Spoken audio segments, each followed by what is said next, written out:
Oke. Halo teman-teman semua. Halo Sobat Sentra. Terima kasih karena kalian sudah ngeklik video ini. Berarti kalian adalah orang pertama, atau mungkin nggak harus yang pertama, tapi kalian adalah orang-orang pilihan yang sudah bisa menonton podcast pertama kita. Jadi tepuk tangan dulu. Ya, tolong nanti ya admin editor suaranya ya. Oke, jadi di podcast Sentra ini kita bakal membicarakan seputar masalah kesehatan ya. Seputar masalah kesehatan tuh bisa tentang kesehatan aja, atau ada pengaruhnya dengan gaya hidup, atau mungkin penyakit-penyakit yang istilahnya lagi viral, atau lagi in, atau penyakit-penyakit yang mungkin bikin netizen penasaran, kayak gitu.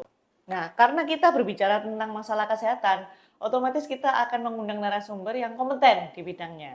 Dan kali ini narasumber yang kita undang tentunya dokter dari Sentra Medika sendiri.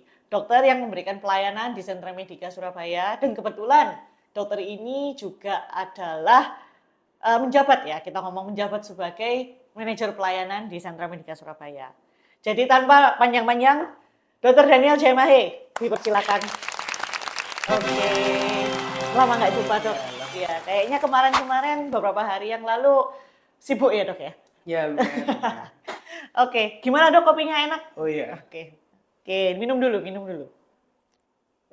Nah, ngomongin tentang kopi dok. Kalau ngomongin tentang kopi ini biasanya nggak jauh-jauh dari orang tuh ngomong, loh jangan minum kopi, nanti kena GERD atau nanti kena asam lambung, bener nggak? Bener. Kayak tiap kali selalu saya dengar omongan kayak gitu. Ya. Nah, sebenarnya GERD sendiri itu apa sih dok?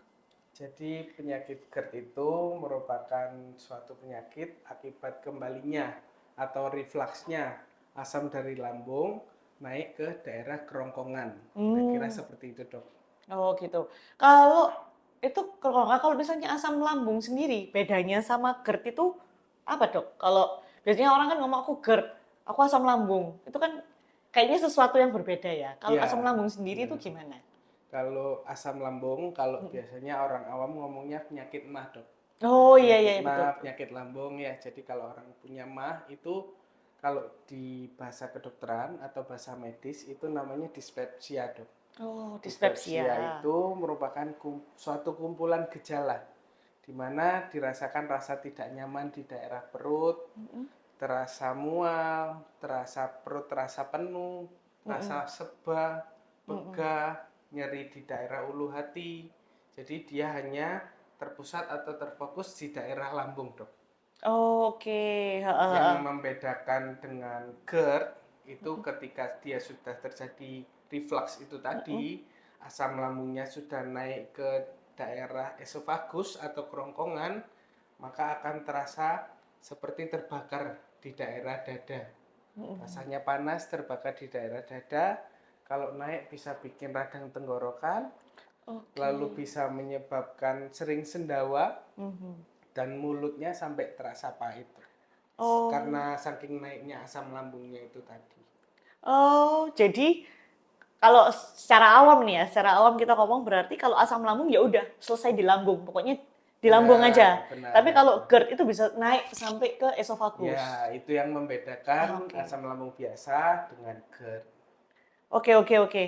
Mungkin di sini teman-teman jadi paham ya, maksudnya bedanya GERD sama asam lambung apa kayak gitu. Nah, terus mau cerita sih dok, maksudnya kalau dibandingin zamanku dulu ya kelihatan dong umur berapa. Enggak, maksudnya kalau kayaknya dulu waktu kita kuliah ya mungkin waktu kita kuliah itu kayak teman-teman yang aduh aku lambungnya aku sakit GERD nih kayak jarang gitu loh. Tapi nggak tahu kenapa makin banyak, maksudnya makin zaman-zaman sekarang ini kok makin banyak gitu loh. Kok makin banyak orang yang sakit GERD atau asam lambung. Itu sebenarnya pengaruhnya kayak apa ya dok? Maksudnya itu gaya hidup ataukah stres atau gini? Kayak aku punya temen, jadi kayaknya nggak tahu setahun udah berapa kali dia tuh selalu masuk rumah sakit dengan alasan yang sama, yaitu GERD kayak gitu loh. Entah GERD, entah asam lambung karena jujur saya dokter gigi, jadi aku nggak ngerti juga ya, maksudnya dia tuh kayak gimana ciri-cirinya, gejalanya kayak gimana aku nggak ngerti. Tapi setahun tuh bisa kayak bolak-balik gitu loh dok, kayak masuk rumah sakit. Itu sebenarnya apakah gaya hidup, apakah memang stres, atau memang ya udah ternyata dia punya aja gitu kan, bisa aja Nah, mungkin memang sensitif atau gimana, itu gimana itu?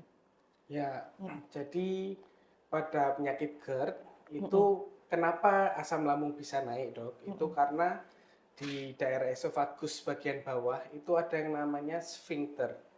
Sphincter Sphincter, itu sphincter. seperti katup, Dok. Oke, Nah, pada beberapa orang memang katupnya ini bisa terasa longgar, Dok. Jadi itu yang menyebabkan asam lambung itu naik ke atas. Kalau pada kasus yang demikian memang keturunan. Jadi oke. ada riwayat mungkin dari orang tuanya, ayah atau ibunya. Nah, itu yang membuat pembentukan sfinkternya itu tadi atau katupnya itu menjadi tidak sempurna. Jadi asam lambung menjadi sering kembali ke atas. Oke. Tapi banyak juga yang pada bahkan 70-80% kasus itu akibat lifestyle atau gaya hidup anak-anak zaman sekarang. Kalau Oh, kita bilang gen apa ini, Dok, sekarang, Dok? Alpha Gen harusnya, alpha ya? Alpha harusnya Gen ya, alpha. Nah, Alpha. pada Tapi yang mungkin orang-orang kerja masih Gen Z ya mungkin ya. Ya ya tahun pada 2000 ya Gen Z kerja, Gen Gen Z, Z. Gen Alpha ini karena tuntutan pekerjaan yang berat, ya dituntut deadline, dia harus lembur, overtime, akhirnya dia mewajibkan dia untuk begadang harus minum kopi, kayak gitu, Dok. Hmm, Jadi lifestyle yang seperti itu, dia sedentary lifestyle karena bekerjanya di office hour jam 9 sampai jam 5, jam 9 sampai jam 5, 9 sampai Sabtu, Senin sampai Sabtu, nanti belum lembur dan lain-lain, akhirnya menyebabkan dia jarang olahraga. oke. Jadi berat badannya meningkat, orangnya agak gendut, ya. Terus Hmm, habis itu konsumsi ngopi, mungkin tambahan kalau laki-laki biasanya merokok. Nah, lifestyle yang seperti itu yang bisa memperparah gejala GERD itu tadi. ah, Bahkan beberapa preferensi orang yang suka makan terlalu kecut hmm. sama makanan yang terlalu pedas, nah itu juga bisa meningkatkan faktor risiko terjadinya GERD pada anak muda sekarang. Oh, oke. Ini maksudnya sekedar, maksudnya tadi kembali lagi ya dok, maksudnya tadi kan ada GERD, ada asam lambung. Ya, Lifestyle yang seperti itu bisa menyebabkan, biasanya mana dulu? Maksudnya asam lambung dulu baru GERD, atau sebenarnya dia langsung GERD aja bisa? Atau karena asam lambung parah sampai akhirnya berubah jadi GERD gitu? Atau gimana dok? kalau kasus yang pertama tadi, Dok, Iya, yang heeh. dimana sfinkternya dia longgar Mm-mm. atau katupnya dari lambung ke esofagus dia longgar, mungkin bisa jadi dia langsung jadi GERD. Tapi Oke. karena lifestyle dan lain-lain yang tadi saya sebutkan, mungkin awalnya asam lambung dulu, Dok. Mm-mm. Mungkin awalnya asam lambung kok rasanya di perut ini enggak enak, Mm-mm. sering perih, Iya, kerasa iya. nyeri ulu hati. Mm-mm. Nah, lama-lama kok dia naik. Oke. Nah, terasa panas, terbakar, enggak enak, di mulut terasa pahit. Nah, jadi asam lambung yang berlebih, akhirnya dia akan menimbulkan gas. Nah, itu yang naik, akhirnya karena asam lambung yang terlalu parah, dia menyebabkan GERD. Seperti itu. Oke. Oke, oke. Terjawab sudah rasa penasaran netizen mungkin ya.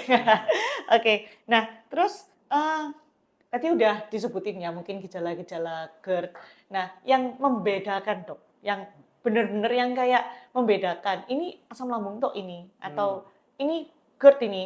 Misalnya sampai tadi di Ya, sini panas ya. Soalnya kalau misalnya di sini panas kadang kadang tuh orang takut, jangan-jangan jantung. ya, Takutnya, benar, takutnya, benar. takutnya kalau orang kalau selama ini yang saya ketahui ya dok ya, penyakit jantung juga kan rasa panas di dada kayak gitu. Berarti kan hampir sama kayak GERD dong. Nah, Ya, yang membedakan itu apa dok? Ya nggak apa-apa deh, langsung dari asam lambung sama GERD sama itu ya. Yang membedain gejala-gejalanya tuh apa sih dok? Kayak gitu. kalau yang sering disalah kaprah kan penyakit lambung sama jantung, Dok. Oh, ini Iya, saya kena serangan jantung, Kak, ini cuma sakit lambung. iya, iya, iya. Pertama kita lihat usianya dulu, Dok. Oke. Kalau usia masih relatif muda, tidak ada Usia ya. faktor Heeh. komorbid seperti gula, Mhm. diabetes, darah tinggi, kita kemungkinan kecil sekali itu merupakan suatu penyakit jantung. Oke. Biasanya memang karena sakit lambung. Nah, terus cara membedakannya kalau untuk sakit jantung dia itu nyeri di daerah dada. di daerah dada sebelah Kiri. kiri, Mm-mm. dia menjalar bisa ke bahu kiri, ke lengan sebelah kiri, ke leher bagian kiri, tembus Oke. sampai ke Punggung. punggung, Oh, tembus sampai ke oke. punggung. Ha, ha, ha, ha. Biasanya pasiennya enggak bisa menunjuk, Dok. Oh, bagian ini yang sakit atau bagian ini enggak, dia enggak bisa menunjuk. Biasanya dia memegang dada sambil bilang dada saya sakit. Rasa Oke. sakitnya itu khas, Dok. Jadi dia bilangnya seperti ditimpa beban berat. Oke. Seperti ditimpa beban berat, bukan seperti ditusuk-tusuk. Mm-mm. Lalu memang ada gejala mual muntah dan keringat dingin. Mm-mm, Ini mm-mm. yang biasanya sulit dibedakan Hampir sama dengan, soalnya ya. ya, Ah, karena ah. pada penyakit lambung, GERD itu kan ada gejala mual muntah. Mm-mm. Nah, yang membedakan yaitu tadi kita lihat usianya, apakah dia ada faktor komorbid ya seperti kolesterol, gula, darah tinggi. Mm-mm. Kalau memang tidak ada, tapi kan namanya lansia, Dok. Kadang kan memberi penjelasan agak kurang jelas. Iya, betul. Ya, agak Ah, kurang ah. jelas, makanya itu perlunya kita langsung bawa ke dokter atau fasilitas kesehatan terdekat. Oke, iya, iya. Supaya dengan kita lihat rekam jantungnya, Mm-mm. kita lakukan EKG, bisa dipastikan ini bukan jantung. Jadi Mhm. memang murni dari sakit lambung. Oke, Dan gitu. yang membedakan lagi kita bisa lihat faktor pencetusnya, Dok. Mm-mm, mm-mm. Apakah sebelumnya orang ini habis makanan kecut, habis makan pedas, Mm-mm. habis telat makan, habis Oke, ya. ngopi, kayak gitu. Jadi kalau memang ada pencetusnya, mungkin kita bisa lebih curiga, oh ini ternyata orangnya cuma sakit lambung atau GERD. Gitu. Oke, berarti makanan-makanan yang memang kopi ya, kita mengandung kafein lah mungkin, Ya, yang mengandung kafein, yang pedas, yang kecut, yang mengandung ya, asam, itu memang kalau bisa orang yang punya GERD atau asam lambung sebaiknya jangan. benar, Sebaiknya benar. memang Harus jangan. dihindari. Oke, harus dihindari teman-teman ya, jangan keras kepala. Oke, gini Dok, kadang tuh kan ada orang yang, oke, kalau tadi dari yang saya cerita teman saya sampai masuk rumah sakit, sebenarnya Iya. sampai di titik mana sih, misalnya sakit asam lambung atau GERD ini, oke aku bisa obatin sendiri ini di rumah. Toh kan biasanya kalau orang udah punya asam lambung atau GERD, dia udah punya obat sendiri kan pasti di rumah, Benar. punya obat pegangan kayak gitu. Nah itu sampai di titik mana dia obat pegangan ini bisa diminum dan sembuh sendiri atau nggak bisa ini harus ke rumah sakit nih. Kayak ini aku harus banget ke rumah sakit. Itu sampai di apa ya sih batasannya dok, batasannya kamu Ya, harus ke rumah sakit atau ini obatin sendiri dulu masih bisa kayak gitu. Itu gimana? biasanya gini deh, kalau kita katakan emergensi ya Mm-mm. akibat sakit lambung, itu yang jelas pertama dia ada perdarahan. Oh, Perdarahan di saluran cerna. Karena lambung itu masuk saluran cerna bagian atas, mm-mm. biasanya gejalanya dia sampai muntah darah. Dan Bisa ya? bisa, Aduh, bisa. duh. Oke, Jadi oke. karena saking tingginya asam lambung, Hmm. nggak ada makanan yang dikonsumsi, akhirnya lambungnya luka. Oke. Luka, dia menyebabkan muntah darah itu tadi. Muntah darahnya khas, jadi dia agak berwarna hitam. Oke. Warna Karena hitam. darahnya bercampur dengan asam Asam. lambung. Hmm. Lalu setelah itu mungkin BAB darah. Mungkin tidak keluar lewat atas, tapi dia keluarnya lewat bawah. Jadi ada BAB darah. Itu BAB-nya seperti petis. Oke, Jadi oke. BAB yang bercampur dengan asam lambung dan darahnya itu tadi. Oh, Kalau kayak sudah timbul tanda-tanda perdarahan, itu kita harus segera bawa ke rumah sakit. oke. Ha, ha, ha. Atau pada pasien yang nyeri perutnya hebat.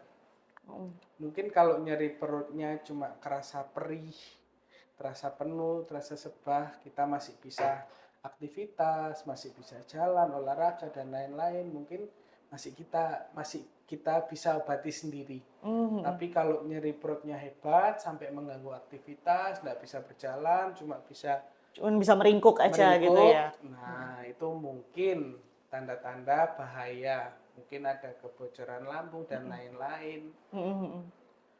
Lalu setelah itu dehidrasi. Kok Nah, bisa ini yang bisa dehidrasi? bisa, sangat bisa dong. Oh, Sangat bisa. nggak Jadi aku kira biasanya kalau orang sakit kan terus dia karena nggak makan ya udah minum air aja minum air gitu tetap bisa. tetap bisa. Jadi pada orang yang GERD-nya parah, sampai kadang dimasuki 1 sendok atau 2 sendok makanan dia muntah Enggak. lagi, dimasuki 1 sendok 2 sendok makan dia muntah lagi, cuma bisa minum air. Yang Oke. kadang airnya pun yang diminum air biasa, dia tidak ada kandungan elektrolit seperti natrium, kalium, Kalium. akhirnya badannya jadi lemes. Ketika Ya. badannya lemes, akhirnya nafsu makan juga berkurang. Jadi nanti dehidrasi, jadi kekurangan cairan akibat tidak mau Enggak mau makan itu makan. tadi. Oke. Kalau sudah dehidrasi, nah itu wajib hukumnya kita bawa ke rumah Ke rumah sakit. sakit. Jadi ini ya dok, lebih ke emergency. Kalau kamu udah Benar. lemes, udah nggak bisa ngapa-ngapain, udah di titik itu ya jangan sampai di titik itu ya harusnya. Maksudnya kalau udah bener-bener nggak bisa, udah ada tadi ciri-ciri itu ya sebaiknya ke rumah sakit. Ya, Tapi kalau masih bisa, maksudnya kadang kan masih ada kayak aku harus makan nih supaya aku bisa minum obat supaya ya apa itu benar. ya udah nggak apa-apa diobatin dulu gitu ya dok ya. Selama nafsu makannya masih ada, tidak apa-apa diobatin sendiri. Oke. Oke, jangan takut makan petis teman-teman habis gini. Ada petis. Oke, gini dok, kadang kan ada orang yang kita ngomong bahasa Surabaya ndablek ya. Ya, Kayak apa ya, kayak keras kepala lah mau Nah. bahasanya. Terus jadi orang yang sakit GERD atau asam lambung ini akhirnya diobatin sendiri. Even kayak mungkin dia selalu mikir kayak oke nggak terlalu emergensi, aku obati Ya. sendiri. Tapi ya itu tadi akibat ndablek atau akibat yang keras kepala dia tetap kayak maksudnya nyuri-nyuri lah kadang. Ya. Nyuri-nyuri masih makannya asam, kadang masih suka minum kopi. Even Ya. kopinya kadang bukan kopi yang black gitu ya, tapi ada susunya itu kayak suka masih minum atau masih suka curi-curi makan pedas kayak Ya. gitu kan. Itu akhirnya terus berlanjut. Apakah ada pasti ada sih, maksudnya pasti ada dampak prolong atau dampak berkepanjangan dari GERD sendiri sama asam lambung ini sendiri itu sebenarnya apa sih dok? Maksudnya Ya. apakah bisa menjadi penyakit lain atau nanti dia bahasa Surabaya merantak kemana-mana? Apakah Ya. dia akan akibatnya tuh Menimbulkan kemana-mana? komplikasi, Menimbulkan komplikasinya. komplikasi. Kayak Kalau gitu. komplikasi dari penyakit GERD sendiri itu yang pertama ada yang namanya esofagitis. Jadi dia radang, Dok. Dia radang di daerah esofagis, di daerah kerongkongan karena asam lambung yang terus-terusan naik, padahal esofagus itu tidak didesain untuk menerima asam lambung yang begitu kuatnya, akhirnya dia bisa meradang. Nah, rasa radang itu akhirnya menimbulkan rasa tidak nyaman, Dok. Rasa nyeri di daerah ulu hati, kerasa panas, dan itu dirasakan terus-terusan. Bukan kalau misalnya asam lambung waktu kita makan pedas, nanti besoknya nyeri.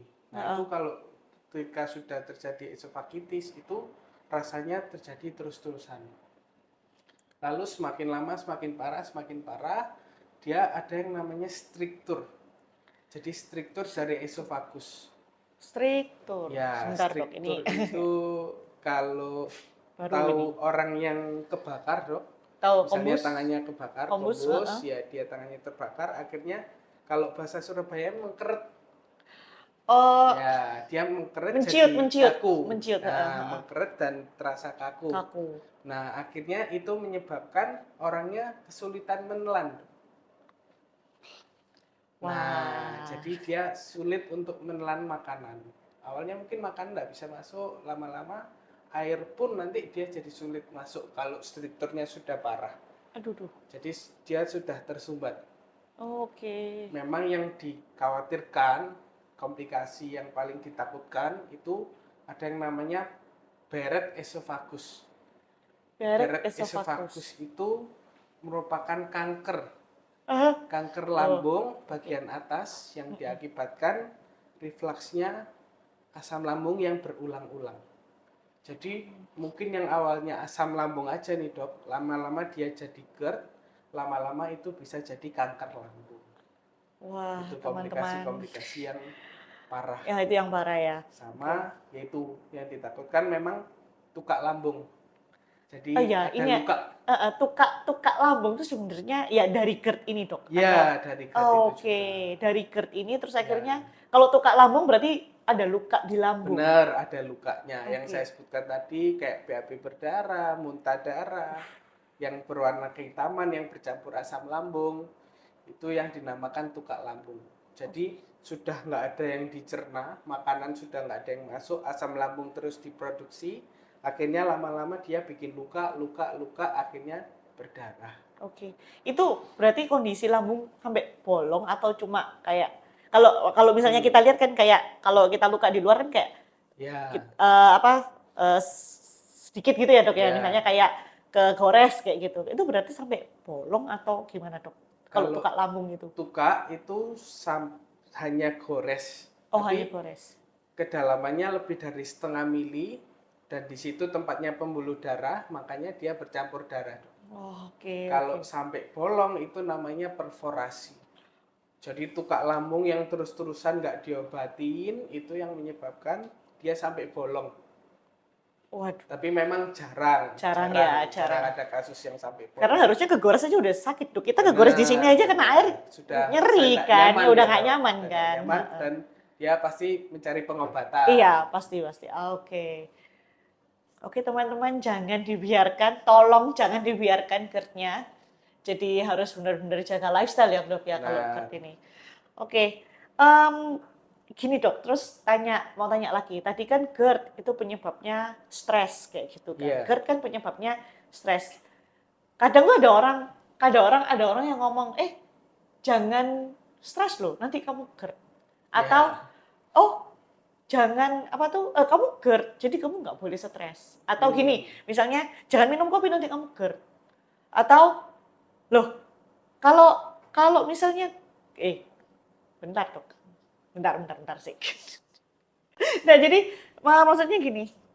maksudnya gini, kalau misalnya GERD dulu atau stres dulu, atau misalnya minum kopi dulu baru GERD, atau GERD dulu baru minum kopi. Jadi kayak hmm. mana dulu sih dok penyebabnya Iya, tuh, sebab iya, iya. akibatnya itu kayak telur sama ayam sih. Jadi Ya, sebenarnya mana dulu sih dok kayak gitu? Atau dua-duanya tuh bisa kayak gitu? ya, jadi beberapa orang dok, ya, Heeh. beberapa orang yang GERD-nya sering kambuh, dia datang dengan keluhan asam lambung yang berulang, sebenarnya dia perlu dicari atau digali Oke. penyebabnya atau sumber utamanya itu apa. Mm-mm. Karena GERD ini yang merupakan gejala dari penyakit stres dok. Bukan stres yang diakibatkan oleh GERD, Oke. tapi GERD ini yang biasanya menjadi akibat dari penyakit stres. Oh, Jadi jadi stres dulu ya dok? benar, Stres jadi dulu baru GERD. stres dulu, baru orangnya merasa GERD. Jadi pada orang yang biasanya sering cemas, Mm-mm. sering merasa depresi, tidak berguna, nah perasaan-perasaan seperti itu akhirnya membuat dia berpikir, Iya. membuat dia stres. Mm-mm. Pada orang normal, stres itu akan dihadapi dong. Iyalah Dengan, kita sehari-hari ya, pasti stres dok. Jadi manajer nah, pelayanan masa nggak stres kan ya nah, kan? Iya. jadi pada beberapa orang stres itu normal, stres itu Mm. normal. Tapi pada stres yang berlebih, stres yang tidak berdasar, tak ada Heeh. pencetusnya, nah Iya. itu yang akhirnya menimbulkan hormon, hormon kortisol, itu Mm-mm. merupakan hormon stres, itu yang menyebabkan asam lambung menjadi meningkat. Oke. Jadi stres menyebabkan GERD, bukan penyakit GERD yang menimbulkan stres itu bukan. Oke, jadi nggak sesimpel jangan minum kopi kamu nanti GERD, ternyata ada hormon juga yang Benar, yang pasti. terlibat kayak gitu. Ya, Maksudnya banyak di dalam tubuh ini banyak yang terlibat guys ternyata. Jadi ya, nggak cuman sekedar makanan masuk GERD, no ya ya, berarti ya dok bukan. ya. Oh wow, oke. Terus kalau menurut dokter GERD itu pengobatan yang paling ampuh. Kita nggak ngomong sampai Oh, kita nggak ngomong sampai yang jauh-jauh dok, maksudnya nggak sampai kanker, nggak sampai yang tukar ya, lambung, enggak lah. Tapi maksudnya melalui podcast ini kita berharap teman-teman juga udah aware kan. Maksudnya kalau udah benar. sering kambuh asam lambungnya udah jangan diterus-terusin gitu loh. Ya, Maksudnya segera cari pengobatan. Nah, menurut dokter pengobatan yang paling ampuh untuk asam lambung dulu deh, asam ya. lambung. Nanti kalau udah naik jadi GERD, pengobatannya yang paling ampuh apa tuh? Kayak gitu. Asam lambung dulu deh, asam lambung, asam Ya, lambung. sebenarnya bukan paling ampuh ya dok, tapi Iya, yang sesuai indikasi. ya sesuai Ya, sesuai indikasi. indikasi. Ya, gitu Mungkin maksudnya. kalau asam lambung, ketika kita asam lambung biasa, itu ada obat yang namanya antasida. Mm-mm. Antasida ini dia bersifat basa, Dok. Jadi ketika asam lambung ini bersifat asam, kita tambahkan basa, harapannya nanti bisa Netral, netral. ya. Benar. Jadi obat antasida ini kalau saya bilang sebagai pertolongan pertama pada orang yang terkena asam lambung atau GERD supaya dia bisa menetralkan dulu asam lambungnya. Lalu setelah asam lambungnya sudah netral atau sudah reda, kita perlu memberikan yang namanya obat untuk menurunkan produksi asam lambung. Oke. Supaya produksi asam lambung tidak terus naik, kita berusaha menurunkan. Menurunkannya ada dua, bisa ada obat yang namanya antagonis H2 reseptor atau yang biasanya dikenal seperti ranitidin. Oke. Nah, atau kita bisa berikan proton pump inhibitor yang Proton pump terkenal biasanya namanya omeprazol atau Oke, lansoprazol. ya, Nah, itu sih. obat-obat tersebut itu yang fungsinya untuk menurunkan produksi asam lambung. Oke, Biasanya beberapa dokter juga meresepkan sejenis sukrafat. Sukrafat itu dia bentuknya sediaannya sirup. Dia fungsinya melapisi lambung. Dari asam lambung yang meningkat tadi, supaya lambungnya tidak terjadi sampai luka itu tadi. Dan ketika dia sudah terjadi luka, dia mempercepat penyembuhan dari GERD atau asam lambungnya. Oke. Terus kan sediaan obat untuk asam lambung nih kita ngomong. Asam lambung tuh ada tablet. Biasanya kan tabletnya tablet kunyah ya, Dok. Tablet kunyah, ada sirup juga. Sebenarnya yang paling paling ampuh lah kita ngomong ya. Mungkin dari paling ampuh tuh yang sirup atau yang sediaan kunyah, Dok? Kalau yang lebih cepat itu sediaan sirup. Mungkin kalau sirup sama tablet kunyah biasanya kita membahas antacid ya. Iya, antasida. Ya, antasida itu biasanya ada sediaan tablet kunyah dan sediaan sirup. Yang lebih cepat memang sediaan sirup. Karena dia berupa cairan bisa langsung diserap oleh lambung masuk ke dalam usus. Iya, betul. Kalau kenapa tablet itu kita kunyah? Karena buat mempercepat proses itu, proses penyerapan. Tapi pada beberapa obat seperti ranitidin, omeprazol, lansoprazol, dia sedianya kalau tidak tablet kapsul. Karena dia tidak ada bentuk sediaan lain. Jadi untuk sediaan saya kira lebih cepat yang sirup. Oke, itu yang tapi antasida ya. Kita ngomongnya antasida ya berarti ya. Antasida. Oke. Terus kalau yang GERD, Dok, yang GERD. Misalnya ini ceritanya udah asam lambung, masih dablek nih. Maksudnya masih keras kepala nih, terus udah jadi GERD. Kalau GERD pengobatannya gimana, Dok? Kurang lebih sama yang asam lambung tadi. Mungkin di awal kita bisa memberikan antasida sebagai pertolongan pertama untuk menetralkan asam lambung, lalu untuk mengurangi produksi asam lambung bisa diberikan jenis ranitidin, omeprazol, lansoprazol. Lalu untuk melapisi lambung kita berikan sirup sukrafat. Tapi mungkin kalau pada kasus GERD ada tambahan obat seperti domperidon, dia antiemetik.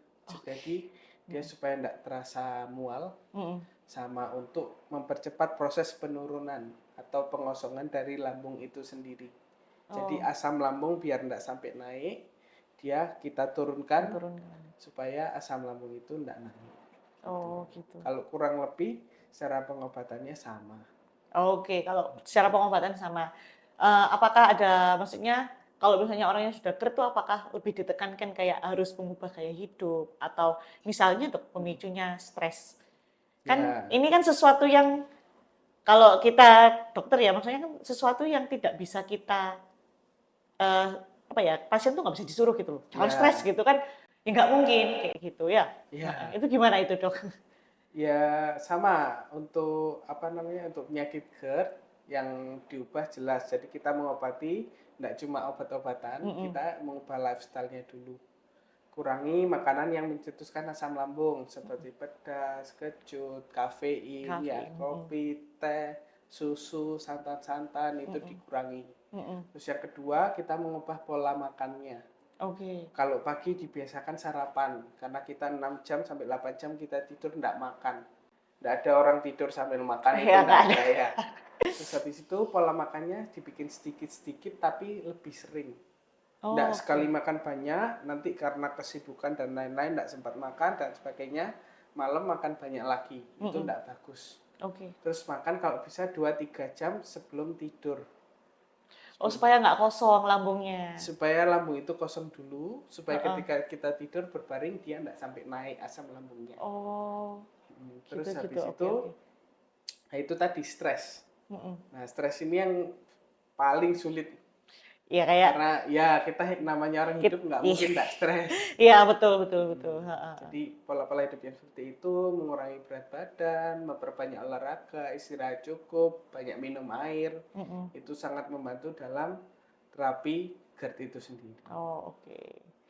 Oke, kayaknya teman-teman udah mulai, bukan mulai sih, kayaknya udah banyak banget yang udah dikasih tahu sama Dokter Daniel untuk masalah GERD dan asam lambung ini.